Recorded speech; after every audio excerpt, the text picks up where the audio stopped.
People in the valley used to laugh at him, not because he was cruel, not because he was strange, but because to them he looked useless. While others rushed through life like they were being chased, he moved slowly. While others argued, he listened. While others fought the world, he seemed to let the world pass through him. His name was Shen, and the villagers called him the man who did nothing.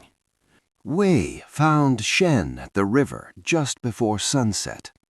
The water was low, stones showed their backs, reeds moved like slow breathing.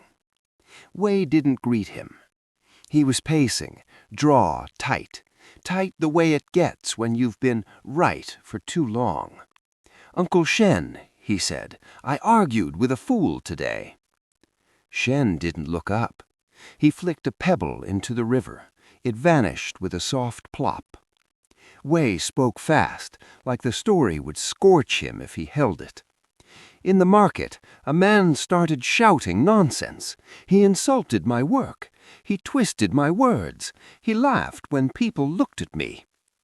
Wei swallowed. "I corrected him, calmly, with facts." He exhaled hard, and he laughed louder. More people gathered. I felt my face get hot. I kept talking until my throat hurt. Wei stopped and looked at Shen the way a man looks at a judge.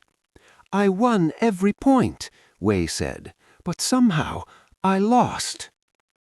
Shen's eyes stayed on the river. "What did you lose?" he asked. Wei's voice dropped. "My peace."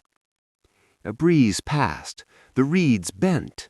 A dry leaf spun once in a small eddy, then drifted away.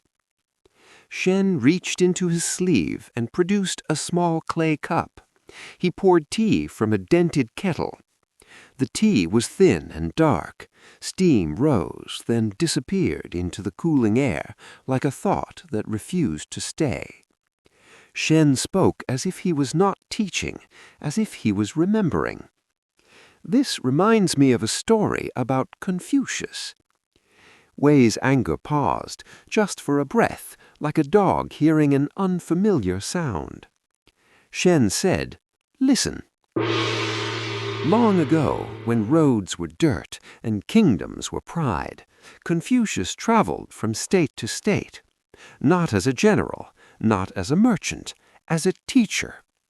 He walked with a small group of disciples, young men full of heat, hungry to prove they were not ordinary. One evening they entered a border town between two feuding states. The streets were crowded, the air smelled of oil smoke and sweat, lanterns flickered like nervous eyes. In the center square, a man stood on a stone step, shouting. His robe was fine, but his face was crude. He wasn't selling cloth. He wasn't selling grain. He was selling outrage. When he saw the travelers, his smile sharpened. "Confucius," he bellowed, "so this is the famous sage?" People turned. Whispers ran through the crowd like rats in a wall. The man's eyes brightened, not with curiosity, with hunger. He pointed at Confucius. "I heard you teach virtue," he said. "So answer this, master. If a man steals to feed his hungry children, is he a criminal or a hero?" The crowd leaned in. It sounded like a serious question, but the man's eyes were not asking. They were setting a snare. Before Confucius could speak, the man raised his voice to drown him. "And if you say he's wrong, you hate the poor. If you say he's right, you support thieves." Laughter erupted. The man wasn't looking for truth. He was building a trap with words and applause. One disciple stepped forward, young, sharp, proud. "Your logic is broken," he snapped. "You twist questions like rope just to pull a reaction. If you want an answer, speak like a man." The crowd oohed. The man grinned wider. because now the disciple was in the ring. The man lifted his hands like a performer. "Ah," he shouted, "so the sage's followers insult honest questions?" He turned to the crowd, feeding them. "Is this virtue? Mockery?" The disciple's face reddened. He tried again. He explained, he clarified, he corrected, but every sentence became fuel. The man didn't respond to meaning. He responded to emotion. He interrupted, he mocked, he copied the disciple's words in a stupid voice, and the crowd rewarded him with laughter. The disciple began to shout, and the moment his voice rose, the square changed. The crowd stopped listening for truth. They listened for blood. Confucius still hadn't said a word. He stood in lantern light with his hands folded in his sleeves, calm as a stone in a storm. The disciple turned to him, desperate. "Master," he said, "let me answer him properly. Let me destroy this nonsense."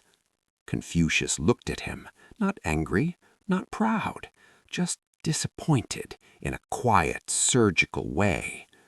Then Confucius did something that looked like weakness to anyone drunk on winning. He stepped around the shouting man and kept walking.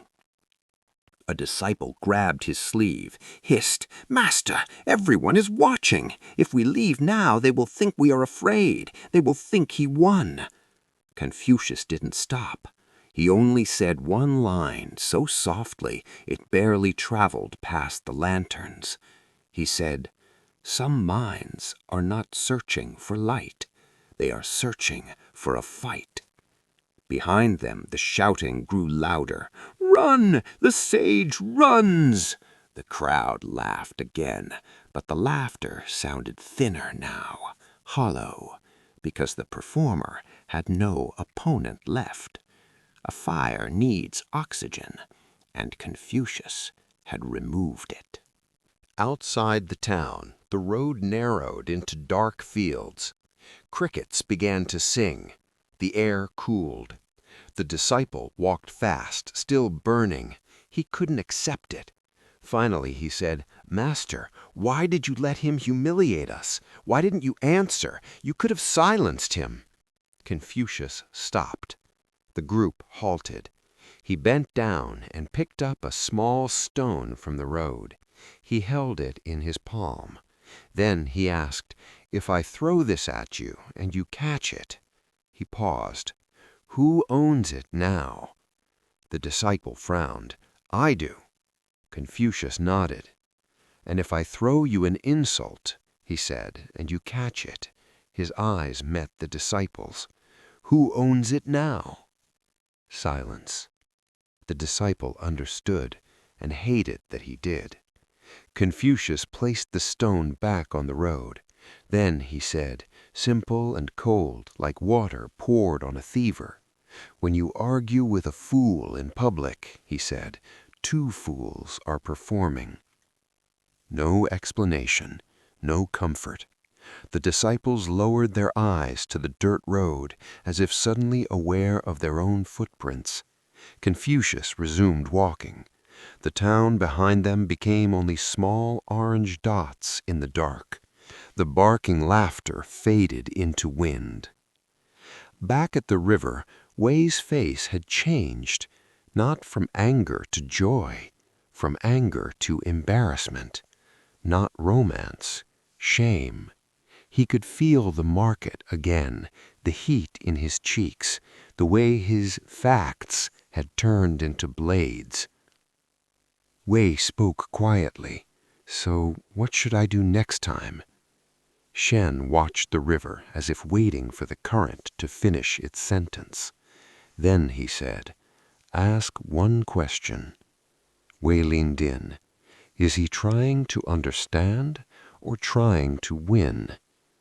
Wei swallowed, because he already knew the answer to most arguments. Shen continued, "If he wants to understand, speak. If he wants to win, leave." Wei frowned. "But if I leave, he wins." Shen finally looked at him. His eyes were calm, but hard. "No," Shen said.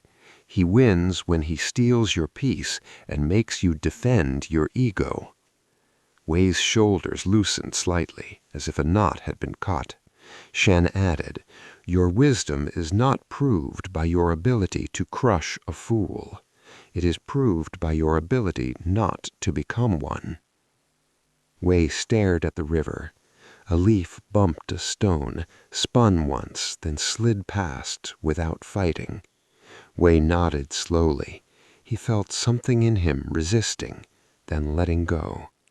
As Wei turned to leave, Shen offered one last line, quiet, practical, sharp. "Don't wrestle pigs in the mud." Wei blinked. Shen said, "You both get dirty, and the pig enjoys it." Wei exhaled, half laugh, half relief. Then he bowed and walked away, and the river kept moving, as if it had never noticed any of it.